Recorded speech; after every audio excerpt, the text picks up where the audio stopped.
اب وہاں جیل میں جو بھی چاہے حکومت ہے چاہے اسٹیبلشمنٹ ہے جو یہ فیصلے کر رہی ہے کہ فلانے کو ملنے دیں گے فلانے کو ملنے نہیں دیں گے پسند ناپسند کی بنیاد پہ، یہ تو قانون ہے. قانون میں تو یہ نہیں ہوتا کہ کوئی مجھے پسند ہے یا ناپسند ہے. اگر دو بہنوں کو ملنے دیا جا رہا تو تیسری کو کیوں نہیں ملنے دیا جا رہا؟ علیمہ پا کو کیوں نہیں ملنے دیا جا رہا تھا؟ اسی طرح اگر باقی وکیلوں کو ملنے دیا جا رہا تھا، سلمان اکرم راجہ کو کیوں روکا گیا؟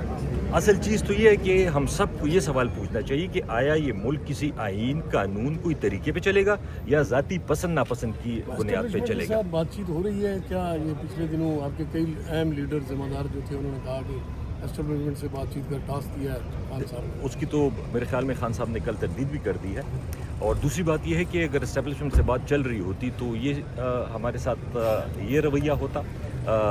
تیسری بات یہ ہے کہ دیکھیں آج یا کل یا پرسوں جب بھی ہو یہ مسئلہ حل کرنا پڑے گا. یہ آپ اس کو بھول نہیں سکتے، اس بات کو آپ نظر انداز نہیں کر سکتے.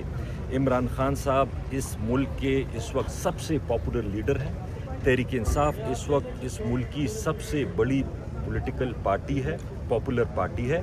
اب جب تک آپ ان کے ساتھ معاملات بیٹھ کے حل نہیں کریں گے، اگر آپ یہ منرلز کے کانفرنسز کراتے جائیں، آپ اور مزید یہ کام کرتے جائیں، اس سے فائدہ نہیں ہوگا. جب تک پولیٹیکل سٹیبلٹی نہیں ہوگی، جب تک عدالتی احکامات پہ عمل نہیں ہوں گا. میں نے کل بھی یہ ذکر کیا تھا، ابھی دوبارہ کر رہا ہوں. عدالتیں اگر اپنے آرڈرز پہ امپلیمنٹیشن نہیں کرا سکتی تو مہربانی کر کے وہ فیصلے چھوڑ دیں.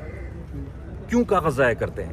یہ کل جو ہوا یہ عدالتی حکم پہ یہ لوگ گئے تھے، اس کے باوجود بھی نہیں ملنے دیا. تو پھر کیا فائدہ؟ پھر ہم ایکسپیکٹ کرتے ہیں کہ جی یہاں پہ انویسٹمنٹ آئے گی.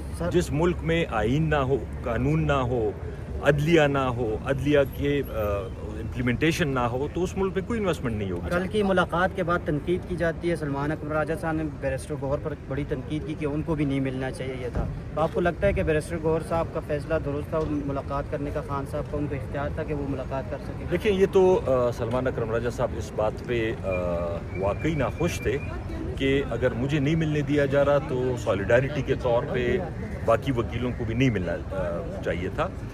گوہر صاحب کی یہ بات تھی کہ اگر ان کو نہیں ملنے دیا جا رہا تو کم از کم میں تو جا کے مل لوں، میں ان سے کوئی بات کر لوں، میں ان سے کوئی گائیڈنس لے لوں، کوئی انسٹرکشنز لے لوں. تو بات تو دونوں طرف سے ٹھیک ہی آپ کو لگ رہی ہے کہ اگر باقیوں کو نہیں ملنے دے رہے تو اگر بیرسٹر گوہر صاحب بھی مل لیتے ہیں، چیئرمین ہیں پارٹی کے. عاطف خان صاحب، جو ڈسپلن کی خلاف ورزی کا سلمان اکرم راجہ صاحب نے کہا کہ ڈسپلن کی خلاف ورزی ہوئی ہے، 6 نام تھے، 6 میں سے جن کا نام نہیں تھا وہ چلے گئے. تو کیا یہ ڈسپلن کی خلاف ورزی ایز اے چیئرمین اگر بیرسٹر گوہر صاحب نے کی ہے تو کیا آپ سمجھتے ہیں کہ ان کے خلاف کارروائی ہونی چاہیے؟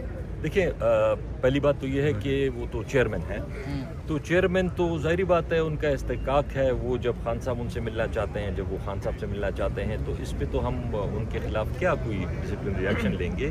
وہ شاید انہوں نے باقی وکلاء کی بات کی جو ملے ہیں، تو اگر ڈسپلن ہوتا ہے تو اچھی بات ہے. استثناء حاصل ہے کسی بھی ڈسپلنری کارروائی سے؟ نہیں، استثناء حاصل نہیں ہے، لیکن چیئرمین کے کچھ اپنے دیکھیں، ایک پارٹی کا چیئرمین ہے، وہ اپنے بانی چیئرمین سے ملتا ہے، تو اس میں تو کوئی بری بات نہیں ہے، وہ تو مل سکتے ہیں.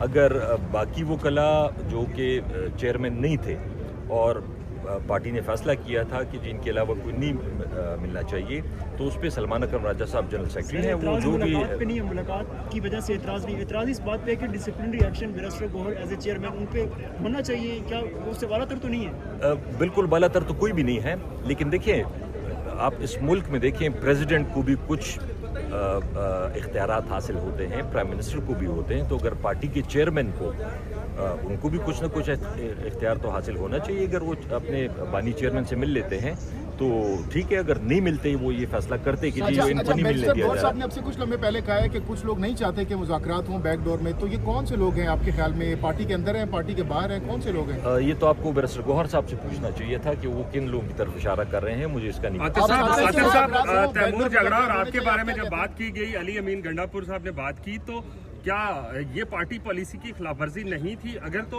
آپ سمجھتے ہیں کہ پارٹی پالیسی کی خلاف ورزی ہے تو پھر شو کاز نوٹس شیر افضل مروت کو جاری ہونا چاہیے ہوا تھا، اور کیا ان کو بھی جاری ہونا چاہیے؟ کیا کہتے ہیں؟ اس بات کی کل خان صاحب نے جو وکیل ملے ہیں انہوں نے بتایا کہ خان صاحب نے اس کی تردید کر دی ہے کہ میں نے کوئی عاطف کے بارے میں یا شارام کے بارے میں یا اسد کیسر صاحب کے بارے میں نے کوئی ایسی اسٹیٹمنٹ نہیں دی اور نہ میں نے ان کے بارے میں یہ کہا ہے. انہوں نے کہا کہ وہ تو پہلے بھی جیسے میں نے ذکر کیا تھا کہ وہ کہہ رہے تھے کہ آپ سینئر لوگ ہیں، آپ نیشنل اسمبلی میں آ جائیں، تو وہ بات تو ختم ہو گئی ہے. وہ تو خان صاحب نے جب تردید کر دی تو کیا اتنا بڑا بیان سی ایم کے پی کے نے جاری کیا تو خان صاحب کے کہنے کے بغیر کیا؟ اب یہ تو آپ ان سے پوچھ لیں کیونکہ خان صاحب نے تو کل تردید کر دی ہے. اچھا عاطف صاحب یہ بتا دیجیے گا، ابھی آپ نے بات کی کہ بیک ڈور کے حوالے سے وہ بتا سکتے، آپ کی رائے کیا ہے کہ کیا پی ٹی آئی ابھی بیک ڈور مذاکرات کر رہی ہے؟ آپ اس کے حامی ہیں یا نہیں ہیں؟ دیکھیے میں بیک ڈور اور فرنٹ ڈور کے اس ڈیٹیلز میں نہیں جاؤں گا. میں صرف یہ چاہتا ہوں کہ اگر اس ملک کے مسائل حل کرنے میں آپ واقعی سیریس ہیں، آپ کو پھر تحریک انصاف اور عمران خان کے ساتھ بیٹھنا پڑے گا. تانا دیتے ہیں کہ جی آپ سیکیورٹی کمیٹی کی میٹنگ میں نہیں آئے، تو اگر اتنا ضروری تھا پہلے تو یہ ڈیسائیڈ کریں کہ جی ہم لوگ دہشت گرد ہیں کہ ہم لوگ کیا ہیں. تو اگر دہشت گردوں کے خلاف میٹنگ تھی تو کبھی ہمیں دہشت گرد کہتے ہیں تو پھر ہمیں دہشت گردی کے خلاف میٹنگ میں بلاتے ہیں. دوسری ضروری چیز یہ ہے کہ اگر اتنا ضروری تھا تحریک انصاف کا پارٹیسپیٹ کرنا، پی ٹی آئی نے کیا کہا تھا کہ جی آپ ہمیں 10-15 منٹ کے لیے عمران خان سے ملاقات کی اجازت دے دیں، ہم ان سے گائیڈنس لے لیں گے اتنے بڑے ایشو پہ. تو انہوں نے وہ ملاقات نہیں کروائی. اگر اتنا ضروری تھا تو 10-20 منٹ عمران خان صاحب سے ملاقات